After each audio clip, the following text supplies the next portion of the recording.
జై చిరంజీవ మెగాస్టార్ చిరంజీవి గారికి happy birthday జగదేక greetings video చూసుంటారు కదా. అసహాయ శూరా అయితే అంజని ఆ కుమార వీడియోలో జై నేను ఒక్క విషయం చెప్పడం చిరంజీవ మర్చిపోయాను.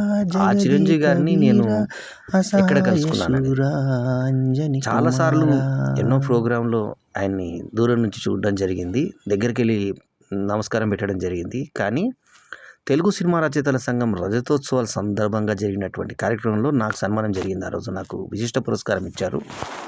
అయితే నాకు కేవీ రమణాచారి గారు నాకు ప్రజెంట్ చేయగా, చిరంజీవి గారు ఆ వేదిక మీద ఉండగా ఆయనతో పాటు నేను కలుసుకునేటువంటి అవకాశం, ఆ వేదిక మీద అంతా నిలబడే అవకాశం నాకు కలిగింది. ఆయన పక్కన నేను ఉన్నటువంటి ఫొటోస్ అన్ని పత్రికల్లో రావడం జరిగింది. ఆ సందర్భం మరవలేంది. ఎనీవే 70వ జన్మదినోత్సవం జరుపుకుంటున్న మెగాస్టార్ చిరంజీవి మాజీ కేంద్ర మంత్రి గారికి, మరి ఆయనకి పద్మవిభూషణుడైనటువంటి చిరంజీవి గారికి, కొనిదెల శివశంకర వరప్రసాద్ గారికి మరోసారి జన్మదిన శుభాకాంక్షలు తెలియజేసుకుంటాను. ఇవాళ అంతా పండుగ రాజు లాగా ఉంది నాకు. చిరంజీవి గారి బర్త్డే అంటే మా అందరికీ పండుగే కదా మరి.